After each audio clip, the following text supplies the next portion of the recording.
El 16 de marzo se recuerda a Santa Eusebia de Amay, una virgen del siglo VII, perteneciente a una rama de la familia real merovingia, que gobernó en la Francia medieval, conocida para esos momentos como Reino de los Francos y Neustria. Esta santa, que se la veneraba durante fines del primer milenio, especialmente para el cuidado y protección de los embarazos, y de los niños pequeños. Es muy famosa por pertenecer a una verdadera familia de santos, cuya residencia se encontraba en el territorio de Calais. Frecuente lugar de paso, para atravesar el Canal de la Mancha, que separa a Francia, del Reino Unido de Inglaterra. Esta joven, se caracterizó por haber despreciado una vida cortesana, de palacio, que por su rango y estirpe, le hubiese correspondido vivir. Eligiendo el ser, una virgen consagrada al Señor, entregada a la caridad y al servicio del prójimo. Lo cual, le valió el ser elegida abadesa o superiora del convento, apenas con 12 años de edad, permaneciendo en el cargo hasta los 40 años de edad, cuando falleció súbitamente. Pero su caridad cristiana, y su don de profecía no sería olvidado por el pueblo, el cual acudió a su sepulcro en peregrinación habitual a la iglesia en donde se encontraba junto a su abuela, Santa Gertrudis. Debido a lo cual, se debió levantar una hermosa iglesia, dedicada en honor a la Santísima Virgen, por San Vindicus, obispo de Arras y Cambrai, el cual también hizo los honores de traslado de reliquias, y canonización de ambas santas. Tanto la abuela Gertrudis, como la nieta Eusebia, el año 698. Ese día sus 3 hermanos sobrevivientes, se sintieron felices, y muy predispuestos espiritualmente para algún día llegar a reunirse con el resto de su familia, en el paraíso. En esta santa familia, todos, son grandes exponentes de la casa real merovingia, unos piadosos nobles dedicados a defender la fe católica, hacia los principios del medievo. Pues Eusebia, fue hija de San Adalbaldo de Douai, y de Santa Rictrudis. También, es hermana del obispo San Maroncio, el mismo, al que San Riquier salvó milagrosamente de morir aplastado por un caballo. Sus hermanas fueron las notables abadesas, Santa Clotildis, y Santa Adalcindis. Su madrina de bautizo fue la reina de los francos, Natildis. Mientras que su tía, fue Santa Berta de Blangy, la cual a su vez, era bisnieta de los reyes británicos, San Ethelbert y Santa Berta. Por su parte, la abuela paterna, Santa Gertrudis, era descendiente de Santa Clotilde, la primera reina católica en el Reino de Francia. Eusebia, nació el año 641 en Ostrevant, Flandes, como la hija mayor del matrimonio de santos, entre Adalbald y Rictrudis.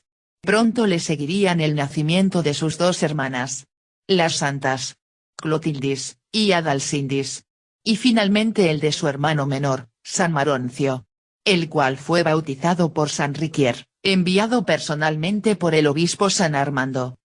Esta familia se había fundado cuando su padre, San Adalbaldo, siendo apenas un joven noble y fervoroso cristiano, ejercía el cargo de delegado del rey de los francos, en tierras de Gascuña.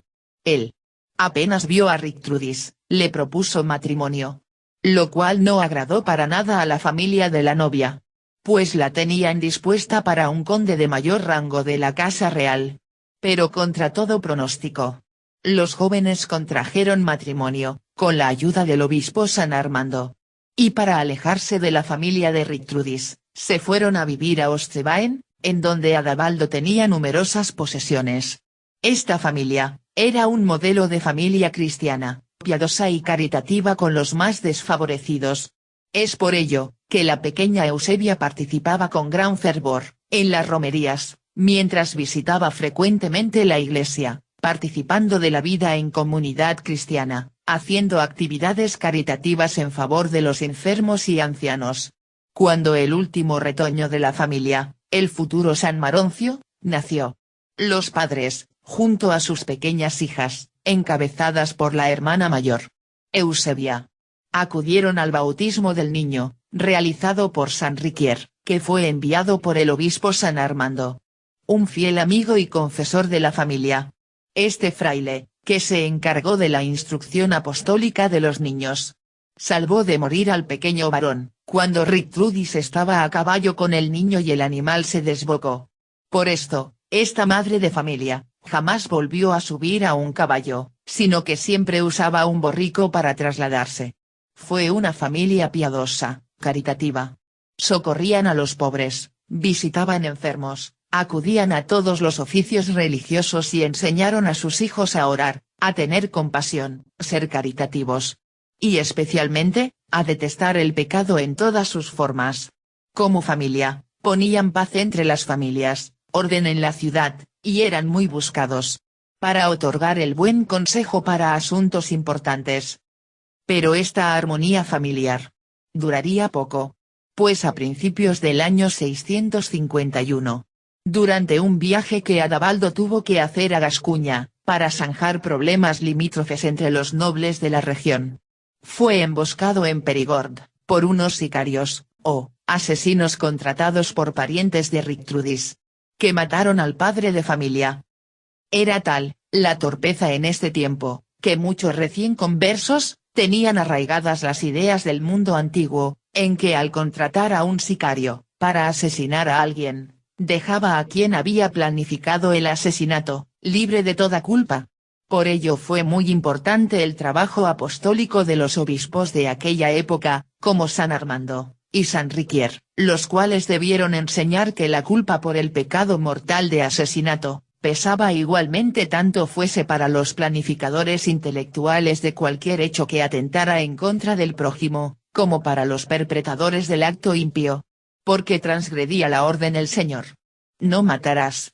Lo cual, había sido recalcado por la orden del Cristo mesiánico, que había ordenado: amarás a Dios sobre todas las cosas. Y a tu prójimo, como a ti mismo. Es decir, basta con pensar cualquier acto en contra de cualquier ser humano, para cometer un pecado de alta gravedad.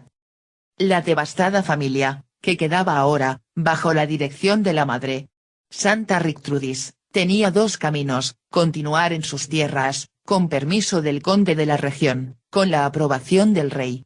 Lo cual dejaría tanto a la viuda, como a todos sus hijos a disposición de la clase política para convertirse en esposas para conveniencia del reino. O bien, comenzar a abandonar la vida pública, en favor de la vida religiosa.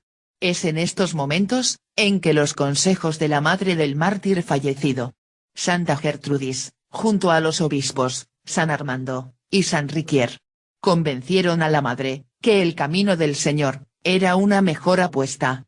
Para una familia tan cristiana, y con tantas aptitudes caritativas.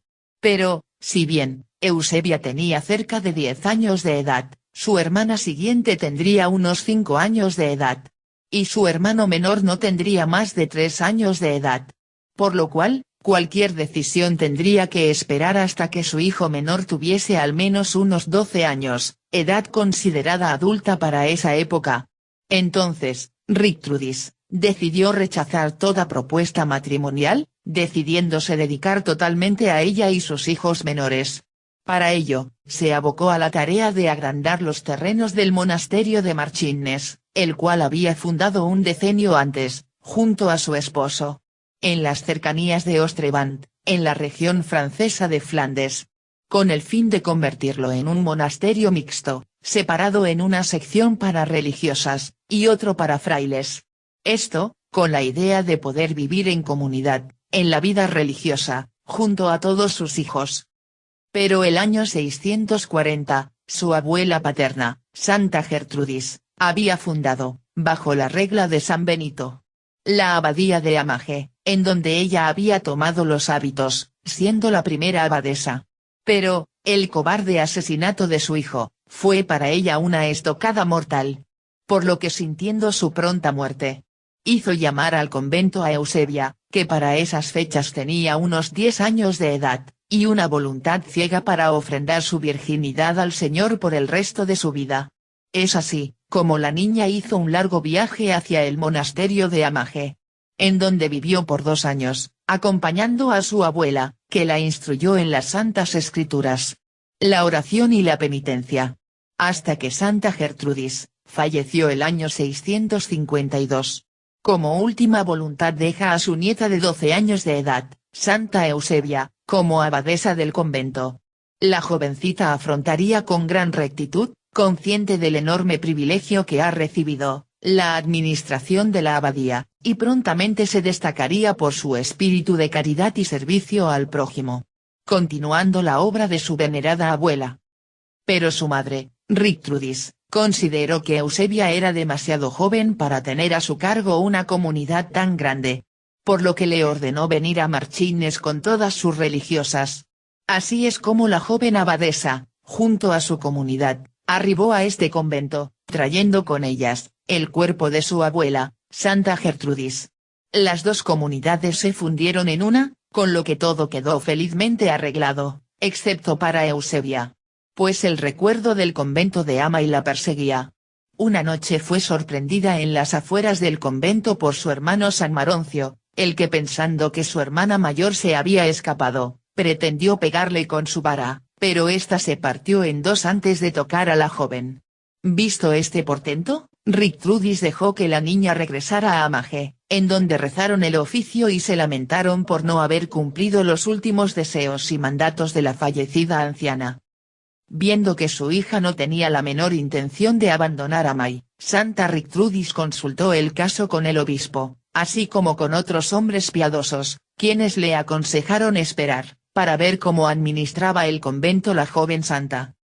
Richttrudis se enorgullecería de la madurez de su hija adolescente. Pues Eusebia era una gran abadesa, que probó ser capaz, y juiciosa para restablecer en la comunidad la disciplina de los días de Santa Gertrudis, a quien se esforzó en imitar en todo. Administraba con sabiduría los terrenos de la abadía, mientras daba caridad a los aldeanos más pobres de la región. Proveía y estimulaba la acción de misioneros en los campos más apartados, para que todos tuviesen acceso a la palabra del Señor. Así, actuó por 30 años.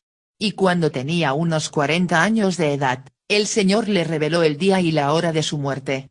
Por lo que reunió a las religiosas y les dio sus últimas recomendaciones y bendiciones. Al terminar de hablar, un resplandor iluminó su celda, falleciendo en santa paz, mientras apretaba su crucifijo contra su pecho, diciendo: Jesús, María, tengan compasión de su hija.